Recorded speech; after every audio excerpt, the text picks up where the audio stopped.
जब जो राजनीति में काम करने आया है व्यक्ति, जब उसको अपने आने वाले भविष्य की चिंता होने लगती है, या ये कह लीजिए जब भविष्य में उसे कुछ उन्नति नहीं दिखाई देती है, या उसको दिखाई देता है कि हमारे जो शीर्ष नेतृत्व है वो हमें किस तरह से नेग्लेक्ट कर रहे हैं, किस तरह से हमारी चीजों को नहीं अच्छे तरीके से ले रहे हैं, तो राजनीति में जहां भी व्यक्ति को लगेगा, किसी दल को लगेगा कि आने वाला भविष्य हमारा बीजेपी के साथ है, तो इसमें विधायकों का कोई भी इस तरह से नहीं कह सकते कि वो बीजेपी ज्वाइन करें, तो इसमें कोई बुरी बात हो जाए। नहीं, ठीक है। नहीं, वैशाली जी भाजपा के साथ है, मैं वैशाली के साथ है। आपने देखा ही धनराज किस तरह मैंने एक मिनट के नेता है। मैंने कहा ना, आज के हरियाणा कांग्रेस में ज़्यादातर जो चेहरे हमें नज़र आते हैं उनकी पृष्ठभूमि हमें पता है कि कहाँ से वो आए हैं, तो उसको मैं कोई खारिज नहीं कर रहा हूँ। दो बातें हैं, आपने जैसे कहा कि जो बड़े नेता होते हैं वो खुद से तो चलाते नहीं हैं, उनकी टीम होती है जिसको हैंडल करती है। तो यहाँ पर दो चीज़ें हैं, या तो कोई स्लीपर सेल है आप उनके बडौली साहब के टीम में जो काम कर रहा है, पहली चीज़। दूसरी चीज़, जो पोस्ट था उसमें सिर्फ कांग्रेस को ही वाले जो मसले, कांग्रेस वाला जो मामला था एक लाइन का, उसको एडिट किया गया। बाकी पूरी जो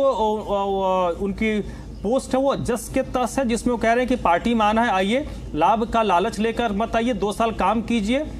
उसके बाद पार्टी में आपका स्वागत है। यानी कि इशारा तो दे रहे हैं लेकिन बस कांग्रेस का नाम लेने से गुरेज कर रहे हैं। यानी पूर्व में जो बात कही गई थी उस पर आप अभी भी उनका पोस्ट जो कह रहा है, बडौली साहब जो कह रहे हैं पोस्ट के हिसाब से, उस पर वो कायम है, बस कांग्रेस वाले लाइन को उन्होंने हटाया है। यानी वो उस पर कुछ हाइड एंड सीक वाला मसला बनता है। देखिए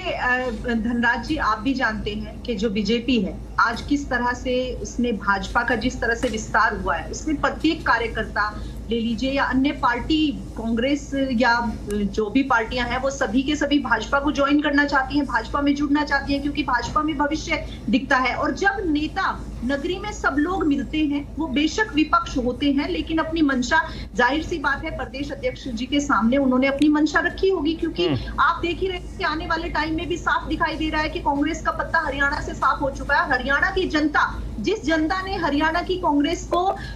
45% वोट भी किया था, वो आने वाले टाइम में वो भी नहीं करने वाली है, उसको भी जनता को भी। अब देखिए, मैं एक मिनट वैशाली जी, अभी तो मैं चुनावी मोड पे जा ही नहीं रहा हूं, क्योंकि अभी तो चुनाव खत्म होकर लोगों ने अंगड़ाई भी नहीं ली है। अगला चुनाव लोकसभा हो चाहे विधानसभा चुनाव हो, उसमें भी बहुत वक्त है, तब तक कई इश्यूज बनेंगे, कई इश्यूज बिगड़ेंगे, तो अभी तो उसमें एक